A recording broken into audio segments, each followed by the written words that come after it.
Hello folks, good to see you here. How you doing? Welcome back to the channel. My name is Simon and we're back with Final Fantasy VII New Threat 2.0. So, today we are starting our journey, which should hopefully culminate with us completing the game's most notorious and challenging secret. Now, this is a secret that is unique to the New Threat 2.0 mod. Credit to Sega Chief, who has done a fantastic job. If you're not familiar with the mod, but you are familiar with the original FF7, highly encourage you check the mod out. It really freshens up the game, especially if you've played through the original a few times already. Now, this secret, okay, this is a big one. I'm not sure what the rewards are. I'm expecting them to be great, but I do know there's a lot of steps involved, and it's only recently been solved. It's taken a lot of effort, and I'm going to give credit to Rushi Ryu. Apologies if I've mispronounced that, but Rushi Ryu has recently and effectively spent countless hours in order to attempt to solve this, and we've pretty much got there. Now, annoyingly, this secret really expects you to be working on it from the beginning of your journey, or at least once you've left Midgar. I haven't been doing that, which means the only way we're going to be able to get to some of the areas required in order to unlock this secret is by using a save editor called Black Chocobo. Now, if you're playing through the game from the beginning and you're watching this series, that's good. Just make sure you follow these steps once you get to the appropriate areas. But if, like me, you're on disc 2 or disc 3, then you will need to use a save editor. But don't worry, I'm going to guide you through the entire process, and I'm going to show you exactly what you need to do with the Black Chocobo program. Very easy. We're only going to be using it to move our characters between various locations that are otherwise locked off.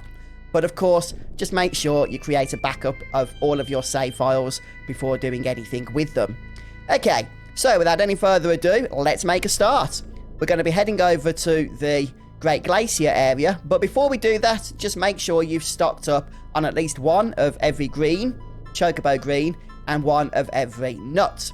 Now, we are going to be heading over to the Silver Chocobo. If you're not familiar with the Silver Chocobo, it is a new addition in the New Threat 2.0 mod, and we can feed it greens and nuts in order to gain rewards or curses, as the case may be. So we're going to park our Chocobo just outside the Great Glacier here, and let's just put 2 times speed on.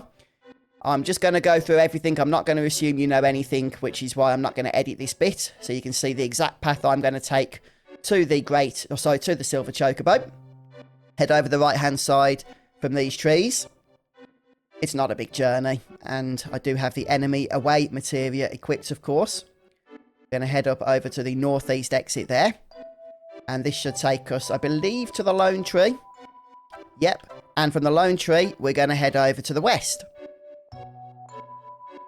And that should bring us to where we need to be. Yeah, there we go. Right then, so this is the Glacier Chocobo, or the Silver Chocobo. And as you can see, it's blocking our way. We tried to get past the Silver Chocobo, but it's no use. And we can choose to feed it greens or feed it nuts. I'm not going to spoil the effects of what feeding it the various things actually does. But what I am going to tell you is that I believe if you feed it the Silkus greens, which I've already done, you get the W item materia. So if you've not yet got the W item materia, that is how you do so. It might be the Raygun greens, one of these two anyway. But yeah, that's how you get that in this game, and you can still do the W item glitch. But what we're interested in today is feeding it a Posana greens. Okay? So we're going to feed it a Posana greens. The Silver Chocobo gives it a discerning peck, and then scarfs the lot. And then the Silver Chocobo whispers secrets to you. You see, this Chocobo is no ordinary Chocobo. This is the Chocobo of all knowledge. And it gives us some very, very cryptic clues. Now, I'm going to be honest with you. I don't fully understand how these clues work, okay?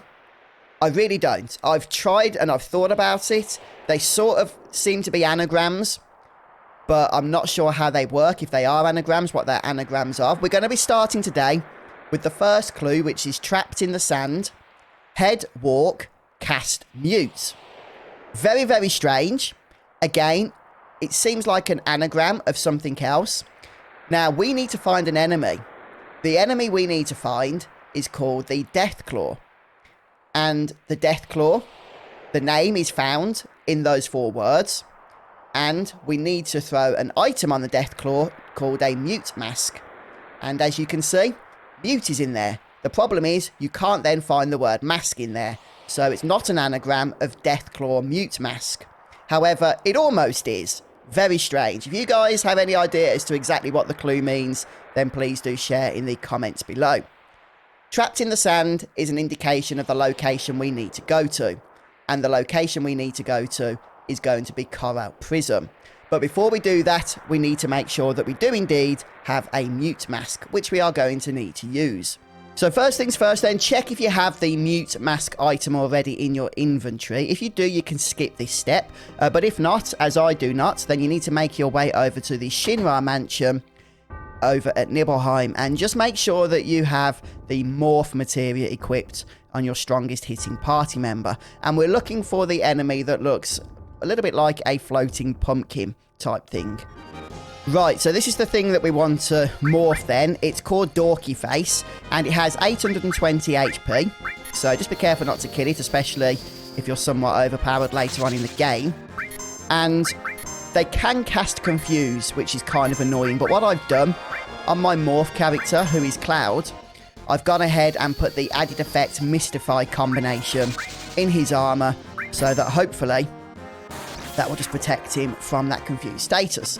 There we have it, mute mask. Now you only technically need one of those, but you may want to go ahead and get some more while you're here, or just use the W item glitch in order to get up to 99 of them. Okay, so I've closed Final Fantasy VII now, having saved it. This is just the 7th Heaven mod manager that you can see I'm running. We're going to open up Black Chocobo, and we're going to load up the save file. So once again, just make sure you've backed up your save files before opening them up into Black Chocobo here. And just go to wherever your save file directory is. In my case, it's actually in the game directory. So Final Fantasy VII, save. And the numbers here for the files begin at 0, whereas on the in-game menu, they begin at 1. So in my case, it's save 3 in-game. But here on the file list, it's going to be save 2. And we're going to scroll down to the final one here. We're at Nibelheim. And I know it looks confusing. Again, we're only using Black Chocobo for the location. Very, very easy. Just do exactly what I do. With the save file loaded, select the location tab. And we're going to be heading over to Corel Prison. So I'm just going to type in Corel Prison here down the bottom. And I'm just going to try and find the right screen. Yes, it's this one. Okay, so it's Corel Prison. Location ID is 478. Now, what you might want to do before searching for the location you want to travel to, just note the location ID, which will be selected by default of your current location. That way, we can head back to our current location once we've done what we need to do here, just by heading back into Black Chocobo.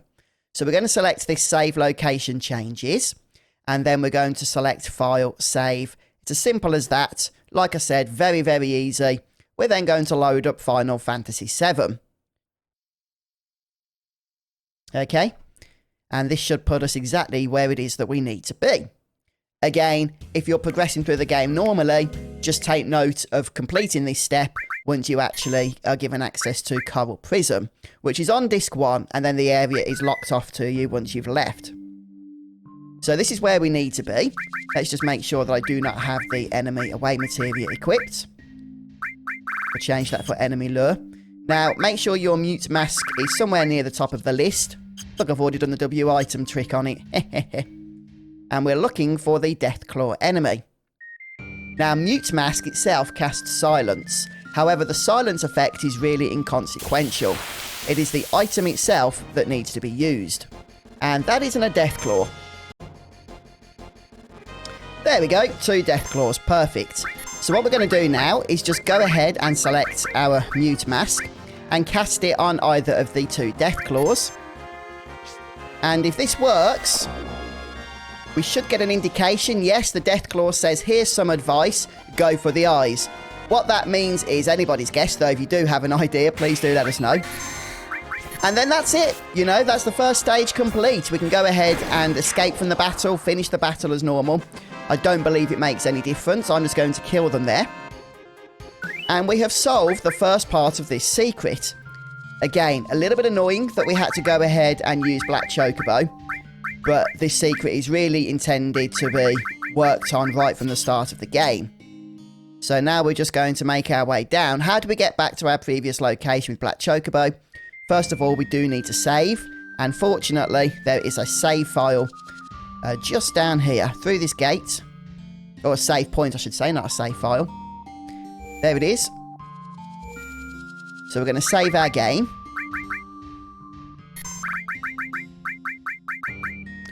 Okay, and then we can quit, load up Black Chocobo, and repeat the step in order to go ahead and put us back to our previous location. Right, so you can just type in the number I told you to make a note of, which was whatever your location was before we teleported over to Corel. Now, in my case, it was actually due non-path here, since I'm on the way to the underwater reactor. So I'll just type in 394, and then we'll select Save Location Change, File, Save, and once I go back into game, I'll be back to where I was previously, and of course, with that first part of the puzzle completed. So we're going to leave things there for today. Okay, we've made the first steps, which is good progress, so well done, guys, if you're still with me so far. Next time, we're going to be solving the second of the 4 riddles from the Glacier Chocobo, so hopefully we'll pull through that together. As always, folks, thanks for stopping by, and don't forget to drop a like if this video has been helpful to you. And if you want to see more, then why not go ahead and subscribe? You don't have to, it's entirely up to you. I'll just throw that idea out there, though. But have a great day, folks, and I'll see you next time. Take care.